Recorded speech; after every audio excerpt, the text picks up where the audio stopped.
Welcome back to Everyday English, Conversations for Real Life. I'm William. And I'm Sarah. Today we're going back to school, at least, I'm thinking about it. And William is going to help me decide.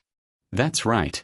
In today's episode, we'll talk about education vocabulary, degrees, university life, and learning styles, all in real English. If you're a student, a professional, or just someone curious about English for education, this one is for you. Let's go. Okay, William, I have to tell you something. I've been thinking about going back to university to get a master's degree. Really? That's exciting. What do you want to study? You need to decide what to major in. That means your main subject of study at university. I'm thinking about psychology or maybe education itself. I didn't really get to explore it when I was young because I had to work part-time during my undergrad. I understand that. Balancing work and studies is really tough. What did you major in for your first degree? I majored in communications. I loved it, but I always felt like something was missing. That's why I want to go back now. Going back to school takes a lot of courage. I remember when I was at university, it was intense. Did you know that in the US, a lot of students actually drop out before they finish? Really? Why do so many people drop out? Many reasons: financial pressure, personal problems, or just feeling like the program isn't right for them. Some famous people dropped out too, like Bill Gates and Steve Jobs.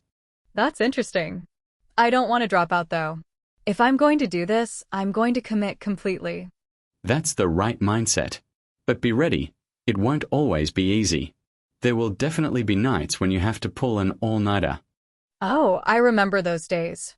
Pull an all-nighter the night before an exam, drink lots of coffee, and somehow survive the next morning. Exactly. The classic student experience. But here's a tip: don't rely too much on all-nighters. They hurt your memory and performance. Instead, go to office hours. What exactly are office hours? I never really used them when I was in school. Office hours are specific times when your professor sits in their office and any student can come in for help. You can ask questions about assignments, get feedback, or just talk about the subject. Most students don't use them, but they're incredibly valuable. That makes so much sense. I wish I had known that before.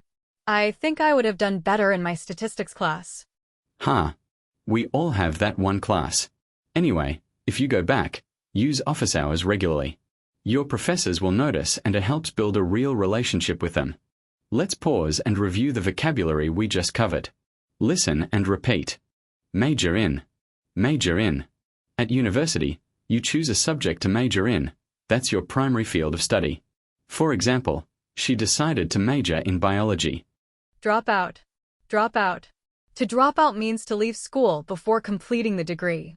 It's a phrasal verb. For example, she had to drop out due to financial problems.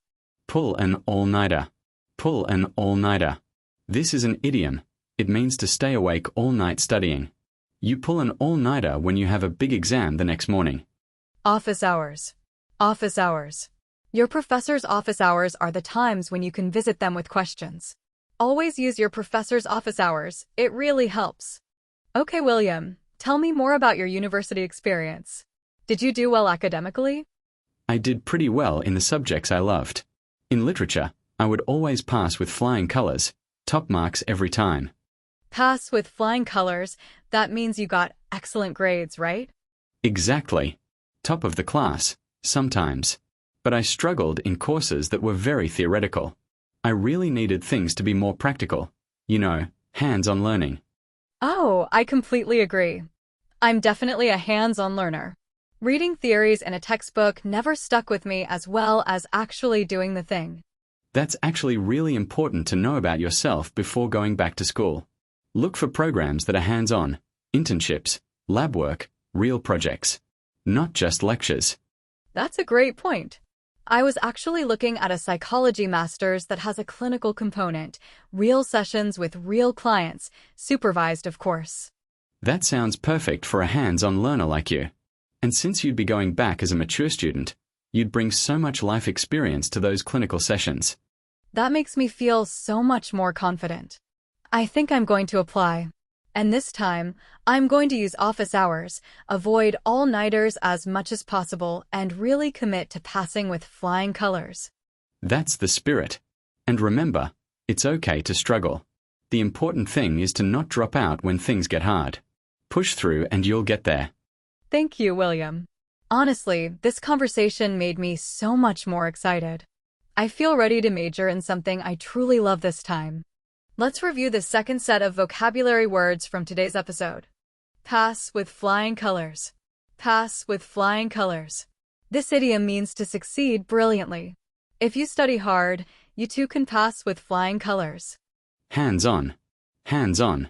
A hands-on approach means you learn by doing, not just by listening. Many people prefer hands-on training over classroom lectures. Now let's slow it down. Listen to each phrase and repeat it out loud.